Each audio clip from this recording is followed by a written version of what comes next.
and my father was late, very late, as usual, people trickled in one by one until a small crowd had formed around me.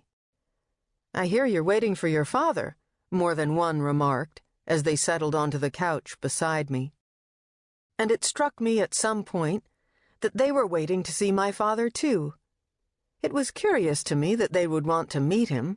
I wondered why they would not prefer to be working in their cabins, the way they'd come here to do.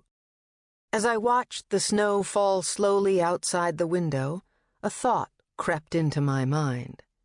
I wondered if they were gathered around me out of that old racial curiosity.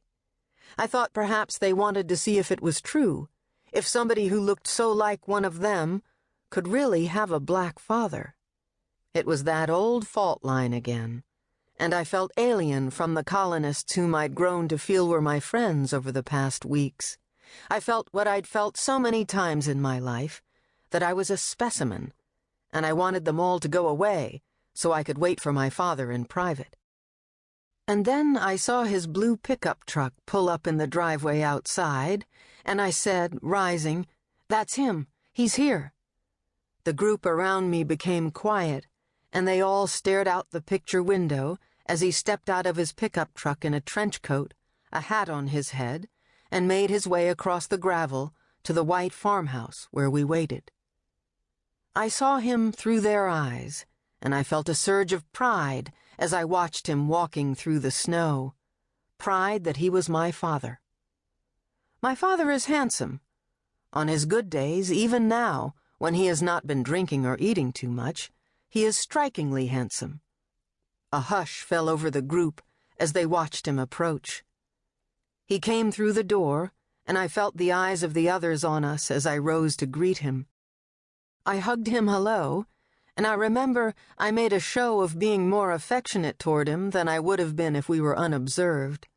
I felt the need to perform our closeness. In that embrace, I wanted to show that I was with him, not them. No matter how friendly I'd been toward them the past few weeks, they did not know the real me. After the embrace, I turned around and introduced him to them, and for a moment, everything was perfect. He had not revealed himself. He was just a mysterious, handsome black man in snappy clothes, a mystery man, the paper doll hero out of a Sidney Poitier movie, who had shown up in New Hampshire to visit his writer daughter. And if I could freeze it there, in that moment of him nodding his head hello, he would be the perfect father, the father of my childhood daydreams. That was what he was to the crowd of white faces who stared at us. I imagined I had gone from being just one of the other colonists to being something far more interesting because of this man by my side. After they'd all said hello, I shuttled him out the door, saying I wanted to show him my studio. I needed us to disappear quickly before he could do anything to ruin the picture. Today, in an effort to describe him, I sat down and wrote a list of words, rumors, impressions, lies, truths, that I associate with him.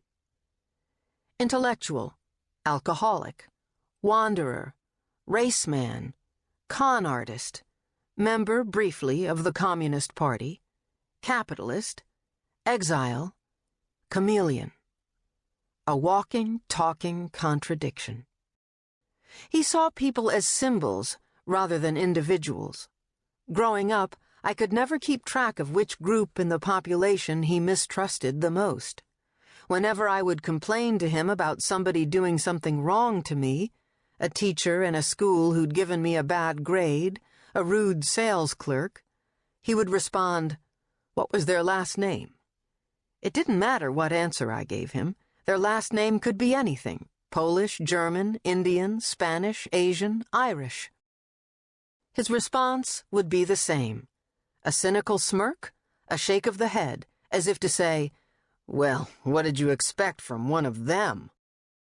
He rarely dated black women, but when I walked through Boston with him, he would give the solidarity nod to every black man we passed on the street.